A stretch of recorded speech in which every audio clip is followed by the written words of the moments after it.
Hello friends. इस video में हम बात कर रहे हैं जो जीएसटी काउंसिल की मीटिंग हुई है 48th जीएसटी काउंसिल मीटिंग, उसके जो बैलेंस प्रोविजंस हैं उनके बारे में।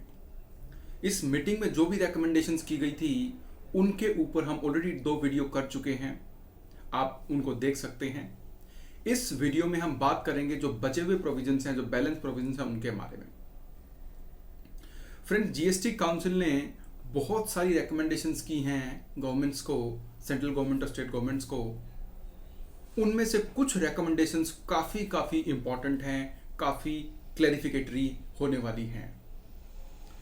मैं अब वन बाय वन डिकोड करता हूं जो बची हुई रिकमेंडेशंस हैं। पहले हम बात करते हैं जीएसटीआर 1 और जीएसटीआर 3B के बीच जो डिफरेंसेस आ रहे थे, जो मिसमैच था, उसके बारे में। 3B और R1 के बीच में जो मिसमैच था उसको टैकल करने के लिए council has recommended to introduce rule number 37 capital A. 37 capital A में क्या होगा कि अगर आप जो भी आपके डिफरेंसेस होंगे उन डिफरेंसेस को आपको रिजोल्व करना पड़ेगा, आपको टैक्स की पेमेंट करनी पड़ेगी, नहीं तो आप रिटर्न फाइल नहीं कर सकते आगे। और आपके जो बायर्स हैं उनका जो क्रेडिट है सेक्शन 16 सबसेक्शन 2 और क्लोज सी के थ्रू उनको क्रेडिट भी नहीं मिलेगा। Government is planning to introduce DRC 01B also, by which वो इंटीमेशन उनको दी जाएगी। और ये ऐसा मैकेनिज्म होगा जहां पे आपको जो टैक्समैन है, जो अथॉरिटीज हैं, उनके पास जाने की कोई जरूरत नहीं है, आप अपने आप से उस बैलेंस लायबिलिटी को पे कर सकते हैं। रूल नंबर 59 सब रूल 6 के अंदर भी अमेंडमेंट की जाएंगी, 88C इंट्रोड्यूस किया जाएगा। ये सारा काउंसिल का रिकमेंडेशन है। फ्रेंड्स, उसके बाद हम बात करते हैं काउंसिल की दूसरी इंपॉर्टेंट रिकमेंडेशन के बारे में, जो कि एक क्लैरिफिकेशन है रूल नंबर 37 में।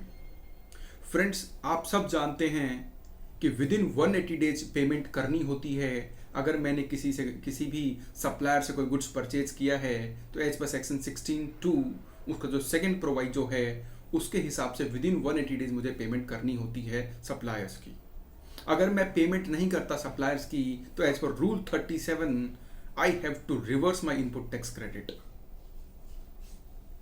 इसके अंदर जो अमेंडमेंट आई थी उन अमेंडमेंट्स की वजह से काफी ज्यादा एम्बिग्यूटी और कंफ्यूजन हो गई है।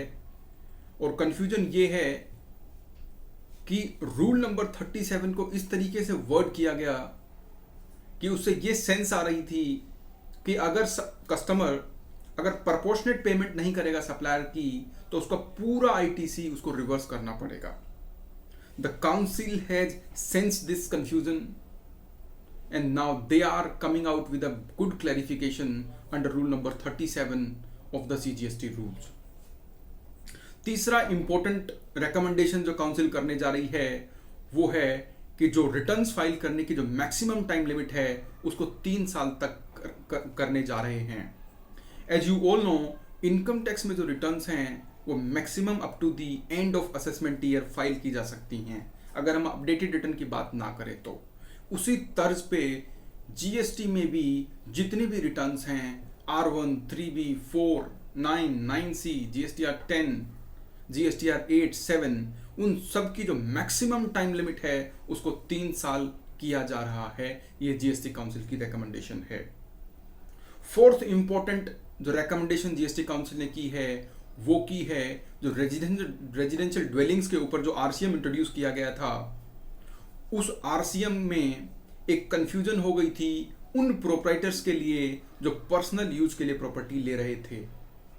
अगर मैं जीएसटी में रजिस्टर्ड हूं, मैं इंडिविजुअल हूं, अगर मैंने कोई फ्लैट रेंट पे लिया अपने पर्सनल यूज के लिए, अपनी फैमिली के साथ रहने के लिए, तो एज पर दी प्रोविजंस जो कंफ्यूजन हुई है उसमें क्या मुझे उस पर्सनल प्रॉपर्टी का भी RCM डिपॉजिट करना पड़ेगा। इस इशू को लिटिगेट किया गया before honourable Delhi high court in the case of Seema Gupta versus union of India. वहां पर सेंट्रल गवर्नमेंट ने एक एफिडेविट दाखिल किया जिसमें उन्होंने कहा कि हमारी ऐसी कोई इंटेंशन नहीं है कि अगर आप कोई पर्सनल प्रॉपर्टी ले रहे हैं तो उसके ऊपर आपको RCM डिपॉजिट करना पड़ेगा। उस एफिडेविट में जो उन्होंने सबमिट किया, जो अंडरटेक किया, उसी तरीके का कुछ similar clarification GST council has recommended to issue. Friends, उसके बाद जो fifth important recommendation GST council ने की है वो की है refund to unregistered persons.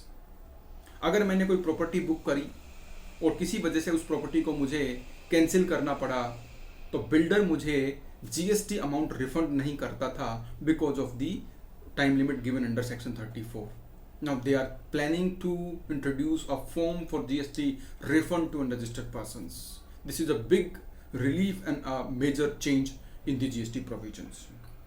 Friends, उसके बाद हम बात करते हैं जो इलेक्ट्रॉनिक कॉमर्स ऑपरेटर्स के थ्रू जो छोटे एमएसएमईज अपनी सप्लाईज कर रहे थे from one state to another state, उनके बारे में। Now the council is recommended कि अगर कोई छोटा सप्लायर है, अनरजिस्टर्ड सप्लायर है और वो सेक्शन 23 की जो लिमिट्स हैं 20 lakh 40 lakh as per the state, उनके दायरे में होकर अगर काम कर रहा है और ईसीओज यानी इलेक्ट्रॉनिक कॉमर्स ऑपरेटर्स के थ्रू अगर एक स्टेट से दूसरे स्टेट में भी सप्लाई कर रहा है तो उसको रजिस्ट्रेशन से एग्जेम्पशन की बात की जा रही है।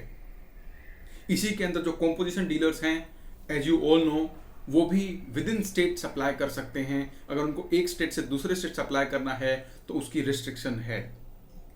Now the council has recommended कि इस रिस्ट्रिक्शन को ईज किया जाएगा और जो भी कॉम्पोजिशन टैक्स पेयर्स हैं वो एक स्टेट से दूसरे स्टेट में सप्लाई कर सकते हैं।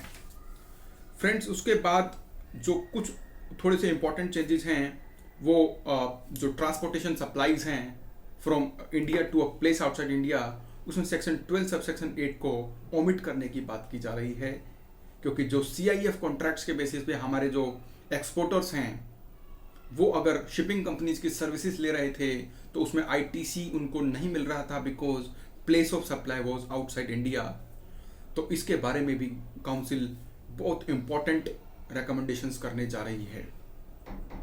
उसके बाद शेड्यूल 3 की जो सप्लाईज थी हाई सी सेल्स की, इन बॉन्ड ट्रांजैक्शन थी, जो मर्चेंट ट्रेडिंग थी, उसके ऊपर भी एक क्लैरिफिकेशन ये इशू होने जा रही है कि वो जो सप्लाईज हैं वो 1 जुलाई 2017 से लेके 31 जनवरी 2019 तक they are also part of schedule 3।